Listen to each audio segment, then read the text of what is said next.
आणि विचार हा सत्य जरी देहाने गेला तरी त्याचा विचार मागे ठेवून जातो. त्या विचारांना जो धरतो त्याला समर्थांचं दर्शन आजही होतं, हा अनुभव आहे. त्यामुळे हा चित्रपट विचारांवरती आधारित आहे. या विचारांना मानणारा एक आणि एक न मानणारा यांच्यामधला संघर्ष या चित्रपटामध्ये आपण उलगडलाय. त्यामुळे हा चित्रपट अगदी आधुनिक काळाच्या जेन झींना मनाला भावेल पटेल यांच्या लाईफस्टाईलला अनुसरून अशा पद्धतीने आपण या चित्रपटाची निर्मिती केलेली आहे. त्या 14 ऑगस्टला समर्थ नावाचा चित्रपट येतोय आणि समर्थ रामदास स्वामी यांच्या विचारावर आधारित हा चित्रपट आहे. समर्थांचा विचार या चित्रपटाच्या माध्यमातून दाखवण्यात आलेला आहे. यासाठी आपल्याबरोबर चर्चा करण्यासाठी या चित्रपटाचे निर्माते आहेत. कारण पूर्वीच्या काळामध्ये कोणतीही कला समाजासमोर यायची असेल तर त्याला राज्याश्रय महत्त्वाचा होता. परंतु हल्लीच्या काळामध्ये एखादी कला जर लोकांच्या समोर मांडायची असेल तर निर्मात्याचा आश्रय महत्त्वाचा असतो. आणि या निर्मात्याची भूमिका निभावणारे रवींद्र पाठक सर आपल्याबरोबर आहेत. आपण त्यांच्याशी बोलूया. नमस्कार. काय सांगाल चित्रपटाविषयी? या चित्रपटाची संकल्पना 2014 साली मला अंतरंगामध्ये स्फुरण पावली आणि मी समर्थ विचारांचा भोई आहे. त्या विचारांवरती जगण्याचा प्रामाणिक प्रयत्न करणारा आहे. एक इंडस्ट्री चालवत असताना परमार्थ कसा जगावा या दृष्टीने प्रयत्नशील आहे. आणि त्यातून मला असं लक्षात आलं की समर्थांचे विचार हे निवृत्तीनंतरचे विचार नाही आहेत. समर्थ रामदास स्वामींचे विचार जो आजच्या काळामध्ये स्वतः आचरणात आणेल त्याला लौकिक आणि पारलौकिक या दोन्ही क्षेत्रांमध्ये सुयश प्राप्त होऊ शकतं. मग हा विचार आपल्या स्वतःपुरता मर्यादित न ठेवता तरुणाईपर्यंत जावा या एका उदात्त हेतूने आम्ही या चित्रपटाची निर्मिती केली. गेल्या 1.5 वर्षामध्ये हा सगळा चित्रपट तयार झालेला आहे आणि आता येत्या 14 ऑगस्टला चित्रपटगृहांमध्ये तो येत आहे. तेव्हा सगळ्यांनी जास्तीत जास्त आनंद घ्यावा ही आपल्या सगळ्यांना विनंती आहे. काय सांगाल? कारण आता सध्याचं जे युग आहे ते एकदम फास्ट आहे. दाक्षिणात्य चित्रपटांचा प्रभाव खूप मोठ्या प्रमाणात आपल्या लोकांवर आहे. आणि असं असतानाही अशा तऱ्हेचं एक धार्मिक विचार देणारा चित्रपट करावा असं का वाटतं? बरोबर आहे. कारण की चित्रपट हा मला वाटतं केवळ एक मनोरंजनाचं साधन नसलं पाहिजे. चित्रपट हा तुमच्या जीवनाशी संलग्न असल्यामुळं त्या चित्रपटाचा आशय असा असला पाहिजे जो तुमच्या जीवनाला संस्कारित देखील करेल. त्यामुळं केवळ दाक्षिणात्य चित्रपट किंवा मी असं म्हणत नाही की ते संस्कारक्षम नाही आहेत, पण त्यांच्या संस्कार क्षमतेमधून मनुष्याचं हित साधेल की नाही याबद्दल मात्र निश्चित प्रश्नचिन्ह आहे. समर्थ रामदास स्वामींचे विचार तरुणाईंपर्यंत या वेगळ्या माध्यमातून वेगळ्या पद्धतीने मांडले जावेत हा याच्या मागचा मुख्य उद्देश आहे.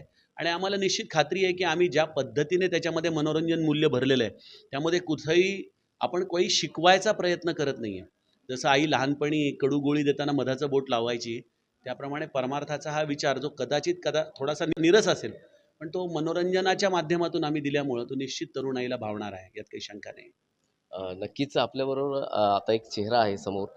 खरं तर पुष्कराज याला अनेक मालिकांमधून आपण पाहिलेला आहे. दिल दोस्ती दुनियादारी या मालिकेमधून खूप घराघरामध्ये पोहोचलेला हा चेहरा आहे. काय सांगशील तुझ्या भूमिकेसंदर्भात? मला आत्ताच्या जगामध्ये असं वाटतं आणि मी याच्यातनं गेलो आहे की मन हे अत्यंत अस्थिर आहे, चंचल आहे. काय नक्की करावं, कुठल्या क्षणी एका क्षणात आपल्या डोक्यात 1000 विचार असतात, कारण 1000 गोष्टी चालू असतात ते. आणि आपल्याला सर्व्हायव्हल ऑफ द फिटेस्ट म्हणतात तसं प्रत्येक ठिकाणी आपल्याला प्रूव्ह करायचं असतं. आणि कधी कधी असं वाटतं की सगळं सोडून द्यावं असं वाटून जातं. आणि अशात हा चित्रपट माझ्याकडे आला, ज्याच्यात मला लक्षात आलं की मनाचे श्लोक असतील किंवा समर्थ रामदास स्वामींनी जे सांगितलंय त्यामध्ये अशा काही गोष्टी आहेत ज्यात आपण आपल्या मनाला शांत करू शकतो. आणि त्या शांत केलेल्या मनात, एकाग्र केलेल्या मनामधनं ज्या गोष्टी निर्माण होऊ शकतात त्याची किंमत खूप जास्त आहे.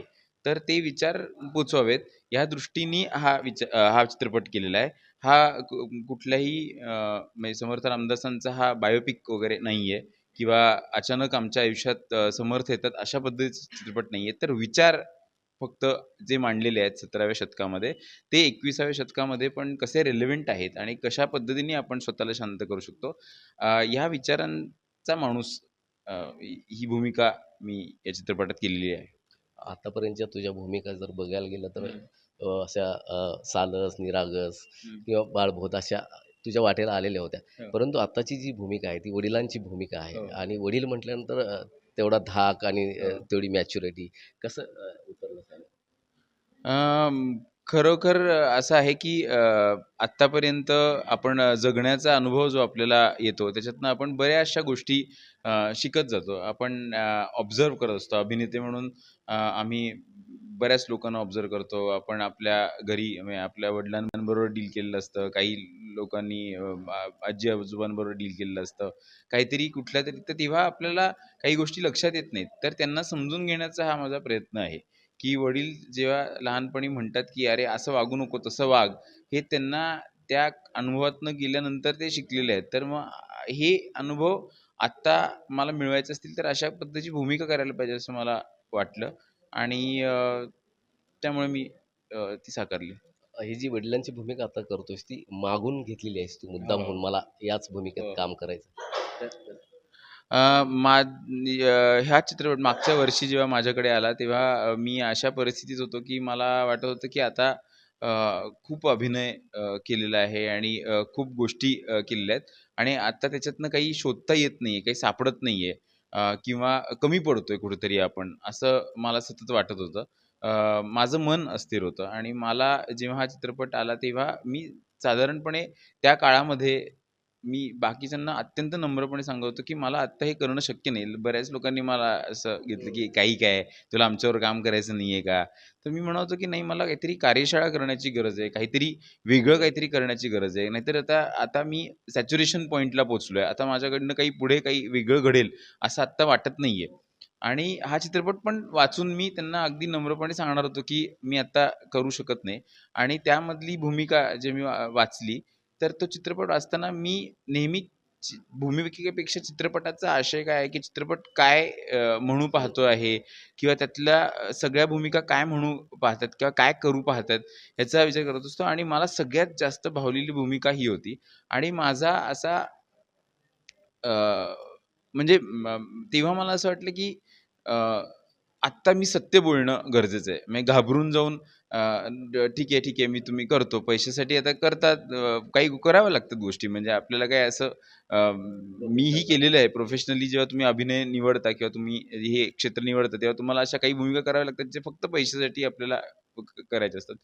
तर त्याच्यातली भूमिका बघताना मला असं वाटलं, की अशा पद्धतीची भूमिका मी आधी करून झाली आहे आणि माझं त्याच्याकडे लक्ष गेलं नाही. म्हणजे ती भूमिका ही सुंदरच आहे, जी मला विचारली गेली होती. असं नाहीये ती आता तुम्ही जेव्हा चित्रपट येईल तेव्हा बघाल, की अत्यंत अत्यंत चांगल्या सक्षम अभिनेत्याने, माझ्यापेक्षा जास्त सक्षम असलेल्या अभिनेत्याने ती भूमिका साकारलेली आहे आणि ती अत्यंत चांगली केलेली आहे.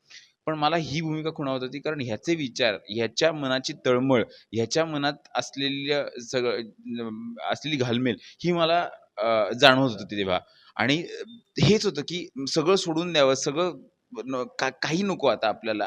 अशा परिस्थितीत असताना हा चित्रपट आला आणि मला असं वाटलं, की जर आत्ता ही भूमिका मी साकारली तर मला व्यक्त होता येईल. नाहीतर हे व्यक्त होणं फार अवघड असतं. आजच्या काळामध्ये. हे आई-वडिलांना सांगितलं, की त्यांना टेन्शन येणार, की "अरे, काय म्हणतोस तू? अभिनय वगैरे बंद करायचं." किंवा मित्रांना वगैरे सांगितलं, ते म्हणणार, "अरे, तू वेडा झालास का? आत्ता चांगलं करियर आत्ता-आत्ता सुरू झालंय तुझं करियर आणि आता कुठे माघार घेतोयस वगैरे." तर मला असं वाटलं, की व्यक्त होण्यासाठी ही भूमिका माझ्यासाठी अत्यंत योग्य होती. म्हणून मी दिग्दर्शक योगेश फुलफकर आणि निर्माते रवींद्रजी पाठक यांना विनंती केली. खरं तर विनंती, आग्रह असं दोन्ही म्हणू शकतो. मी म्हटलं, की "माझी ऑडिशन घ्या. मला ह्या भूमिकेसाठी तुम्हाला जर मी योग्य वाटलो, तर मी ती करेन." तेव्हाही तुम्ही आता म्हणजे डिसेंबरमध्ये ही गोष्ट झालेली असताना याच्यापेक्षा मी या चित्रपटात दिसतो त्यापेक्षा जास्त गुटगुटीत होतो. तर ही भूमिका माझ्या वाट्याला आल्यानंतर 6 दिवसात मी फक्त ताक पिऊन वजन कमी केलं या भूमिकेसाठी आणि हे सगळं माझ्याकडनं करून घेण्यात आलं कुठल्यातरी शक्तीने. आता समर्थांकडनं किंवा कुठल्यातरी शक्तीने करून कुठल्यातरी प्रेरणेतनं काहीतरी करून घेण्यात आलं. या सगळ्या काळामध्ये मी मनाचे श्लोक सगळे वाचले. मी दासबोध वाचला, मी आत्माराम वाचला आणि मला लक्षात आलं की ह्याच्यामध्ये कुठेही द्वेष करायला शिकवलेलंच नाहीये. आज जे आपल्या महाराष्ट्रात पॉलिटिक्स म्हणून किंवा भारतामध्ये देवाला किंवा संतांना पॉलिटिक्ससाठी वापरतात. तर कुठल्याही संतांनी, कुठल्याही द्वेष शिकवला नाहीये. त्यांनी प्रेम करायला शिकवलं आहे आणि माझं साधं म्हणणं आहे, की आपल्याला प्रेम मिळत असेल, तर आपण प्रेम द्यावं. आपल्याला प्रेम मिळतंय, आपण प्रेम द्यावं. लढत बसण्यात मला तथ्य वाटत नाही. प्रेक्षकांना काय आवाहन करशील त्यातून? अ, एक छान छान विचार देणारा चित्रपट जर तुम्हाला बघायचा असेल, मनोरंजन करणारा सिनेमा बघायचा असेल, उत्तम संगीत असलेला, उत्तम दिसणारा चित्रपट जर तुम्हाला बघायचा असेल, याशिवाय तुमच्या घराघरात घडणारी गोष्ट तुम्हाला बघायची असेल, आई-वडील, मुलगा या नात्यातली गोष्ट तुम्हाला बघायची असेल, तर नक्की तुम्ही हा चित्रपट बघा. आणि एवढं नक्की आहे, की जरी असं वाटलं, की अरे बापरे! हा फारच गंभीर आहे, तर याच्यामध्ये मनोरंजन काहीच होणार नाही किंवा याच्यामध्ये हलके-फुलके क्षण नसतील. आता परत विचार करायचा आहे टेन्शनमध्ये, तर असं अजिबात होणार नाही आहे. तुम्हाला उलट हलकं वाटेल हा चित्रपट बघून झाल्यानंतर आणि काहीतरी दिशा तुम्हाला मिळेल मन शांत करण्यासाठी. समर्थ हा चित्रपट 14 ऑगस्टला रिलीज होतोय जगभरात सगळ्या थिएटर्समध्ये. तुम्ही नक्की बघा. नक्कीच या निमित्तानं घराघरामध्ये जी गोष्ट घडते, आई-वडील आणि मुलगा यांच्या नात्यामध्ये ज्या गोष्टी घडत आहेत, त्या गोष्टी आणि त्या गोष्टींमध्ये समर्थांचा विचार आल्यानंतर काय परिवर्तन होऊ शकतंय, हे दाखवण्याचं काम या समर्थ चित्रपटाच्या माध्यमातून होतंय आणि तो 14 ऑगस्ट रोजी संपूर्ण महाराष्ट्रासह जगभरामध्ये प्रदर्शित होतोय. सर्वांनी तो थिएटरमध्ये जाऊन पाहावा, अशा तऱ्हेचं आवाहन करण्यात आलंय. मोहन राजमाने, नवराष्ट्र न्यूज, सांगली.